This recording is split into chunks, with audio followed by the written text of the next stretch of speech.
Thank you for tuning in to another edition of the Boxing Voice. I'm your boy Jeremy Flanagan, and so what we have for you guys today is an exclusive interview with David JuneBug Mijares. Now, if you guys missed out on David JuneBug Mijares' interview on last week, I'm about to run it back for you guys so you'll be able to check out this interview. So hey, sit back, relax, make sure you tune in every Thursday and Sunday starting at 7 p.m. on our TBV podcast. You don't want to miss out. Our guest JuneBug Mijares and our co-producer Monster Peace are on the line. Monster. Hello, guys. I got David JuneBug Mijares on the line. How you doing? I'm good. I'm good. David, what's going on, brother? What's going on? I just got done jumping rope for a little bit, so I'm ready to go now. Got a little bit of juices flowing. Ready to talk to you guys. You know, you're becoming a regular on our show. We actually had you on before your pro debut. You remember coming on? Yeah, absolutely. I love the experience of it. I love this show, man. Well, I think we had him back in October as well, because I remember watching your last fight and you scored that big knockout. Things, happened quickly in the first round. But can you walk us back through that one and what led ultimately to, what happened? So yeah, that was a tough fight because my manager actually came in before it to the dressing room and he told me, you don't take this guy lightly. He's serious business.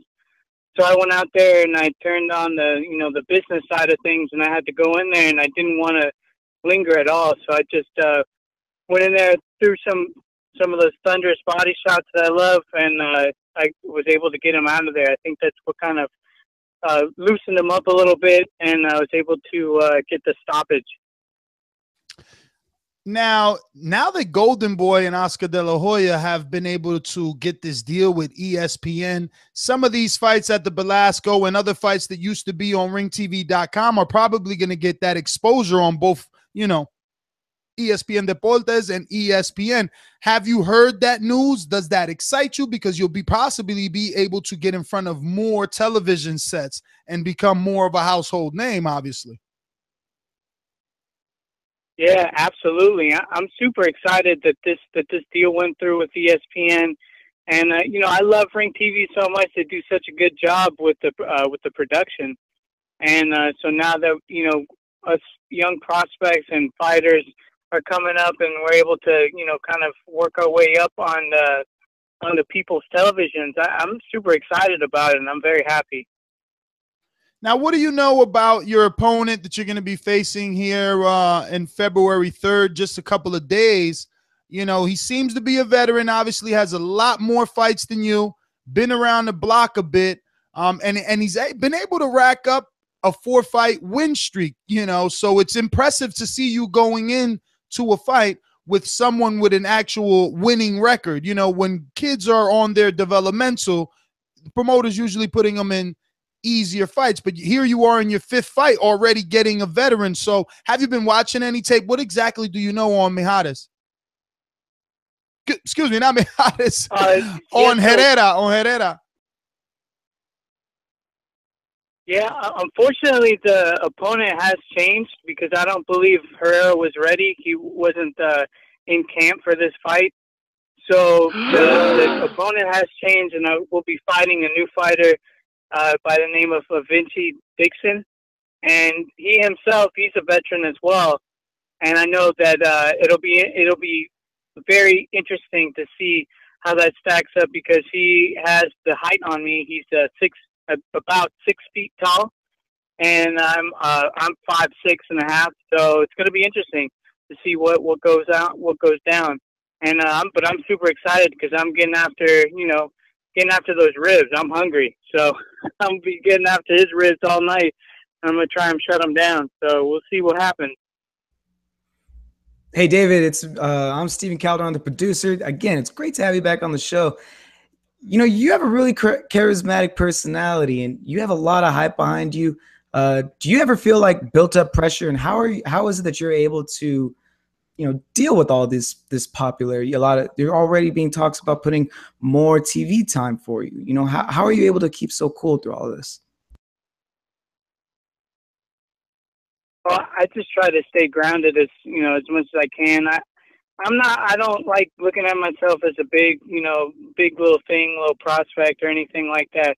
I'm just a normal dude, just trying to make some money by boxing, and that's how I've always looked at it. And whenever I walk the streets and someone recognizes me, I take the time to talk to them.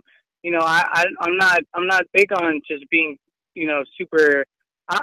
I'm not about the arrogance about the sport. I just love bringing people together, and I love having my family and friends come out and watching me fight. And as long as they're entertained and I'm able to stack up and rack up some fans off of it, I'm happy, and I hope they are too. Hey David, it's Matt, the editor from the Boxing Voice. Glad to have you back on. Very quickly, do you have a timeline in your mind on when you want to start fighting more established names? You're very young in your career. You're at 4-0 with 3 knockouts. That you're very early in this. So obviously, you may think that's really far down the line. But when do you want to start fighting top 20 guys, top 30 guys? In your mind, when is that? I believe as soon as I get through, because there's the middle tier of boxing is the hardest opponent. These kinds of opponents that take you through the 6 rounds, the 8 rounds, the 10 rounds. This is where your legacy is kind of made.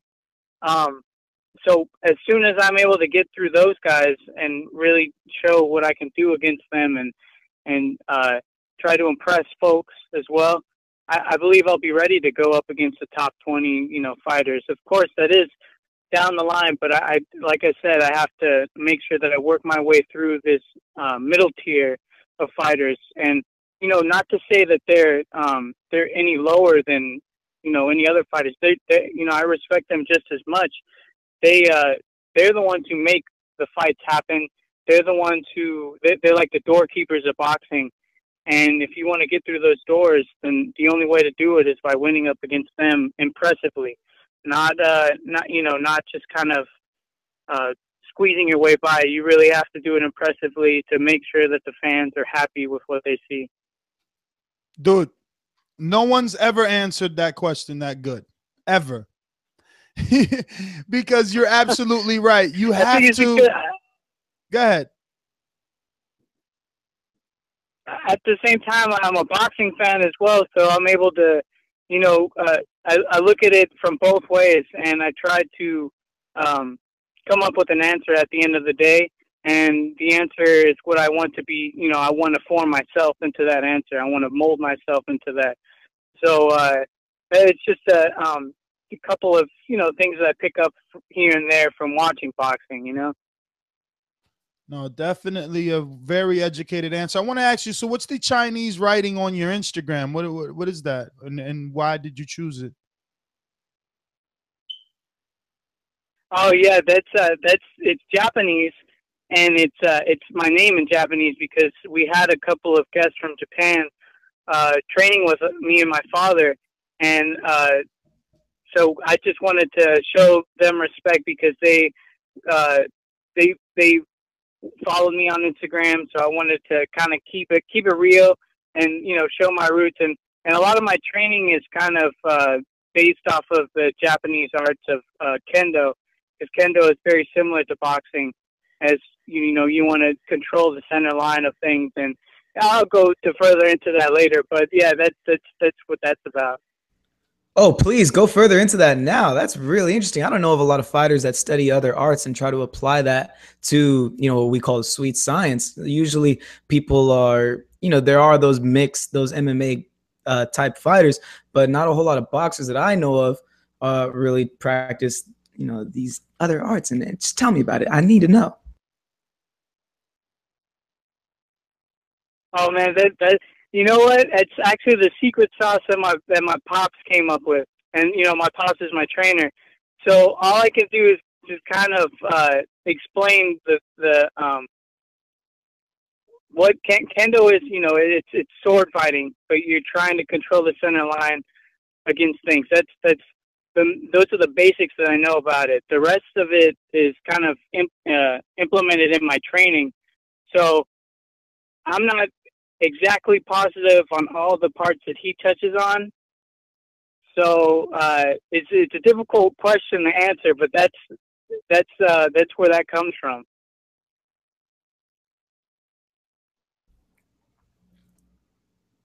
David, you've been fighting at the Belasco Theater a lot lately, and you know you have said that you were a fan. You are a fan of the sport, and you've been fighting on the small theater, the small circuit, in a sense, the regional scene. As a person that was a fan and is now a boxer, is your perception of fights, going to fights, has that changed? As anything, has your way of thinking about the sport changed now that you are in it, in a sense? Yeah, it has. Unfortunately, there are things, when you sit down and watching a fight with your family or your friends, and they're yelling at the television because they're mad that this guy isn't doing this, and he's supposed to be doing this, but he's not doing this. Sometimes I got to turn to my friends and I tell them, it's not as easy as it looks. It's not as simple as it looks. The human mind is complex, and this guy has all these other things going on in his head, and it's very, very, very difficult to keep track of everything while you're in there. So as simple as, a lot of the greats made it look, like Sugar Ray Leonard, Oscar De La Hoya, Floyd Mayweather, as simple as things look, it's extremely difficult to keep that stubbornness and that mindset of to keep doing what you do. And that's it's very difficult. That's all that I explain to them, and they're like, yeah, we know. And but it always, I love the whole vibe behind just watching boxing in general. It's because you're able to see what everyone else does, and just checking them out and see what things that you can learn from them, like especially during the title fights. Hey, so David, going back to how you said that you had your opponent changed. So far in your professional career, have you had an opponent change like this, and how much time did you have to prepare, for this new opponent? Yeah, no, I've not had an opponent change like this. So this is my first time. It was kind of a short notice. I think we had 4 weeks to try and rack up some really good sparring to make the adjustments. So, but other than that, I mean, that's where the amateur experience comes into play. You have to know, you have to be prepared for everything. So I was sparring with different looks the whole time, and I still am sparring different, they're tall southpaws, they're tall orthodox, short orthodox. There are different things that I want to keep in mind. I want to stay sharp, especially coming off of the holidays. I kind of took a lot of time off, and I felt a little bit dull once I got back in the gym. And now I'm feeling, regular, going back to myself, going back to the sharpening my skills. So. David, man, so that 140-pound division is a very interesting one. We just had Adrian Granados on the show earlier before you. What do you think of his fight between he and Adrian Broner? Yeah, I'm looking forward to seeing that fight, because that's going to be that'll be very interesting. I want to see what Granados will have in store for Broner, and what Broner will have in store likewise. And I'm very interested to see what happens. Of course, they have so much more experience on me. I'm just looking at them at the moment, to learn things and to see what I can take from this fight, take away from it, and try and learn something. But I'm super excited for that fight, as well as the fight that's coming up this weekend, with Mikey Garcia and Dejan Zlatikan, I believe that's his name. I'm very, very excited to see that fight, because that also is in my weight division. And you know, it's always fun to watch these fights to try and learn from the big time pros. Definitely, man. Definitely. So, are you going to be in the New York City area to watch the Danny Garcia and Keith Thurman fight, that unification, or are you going to be watching that one from the West Coast? Unfortunately, I'll be watching that from the West Coast. I would love to come out to New York and try the pizza because I love pizza. Who doesn't? And I would love to watch that fight live. But unfortunately, I'll be getting the West Coast feed. I'll be checking that out, and I'm super excited for that fight because that should be one hell of a fight. Definitely is, man. A lot of people are on their toes waiting for that one. Listen, David, give everyone your social media so if they're not following, they can do so. We want to wish you the best of luck come February 3rd. Obviously, we'll bring you back. We're going to continue to follow your career closely. We can't wait for you to come to New York City. We were kind of hoping that you would have said yes. We had a magical surprise for you, but don't worry about it. You'll learn about that soon enough. We do it biannually. But, yeah, give us your social media. Oh, man, thank you guys for having me. You can follow me on Instagram at David Mijares, on Twitter at JuneBug Mijares, or on Facebook, David Charles Mijares. And I appreciate you guys having me. I love the show. Thank you so much for having me. No problem, David. Monster Bitch, thank you again as always.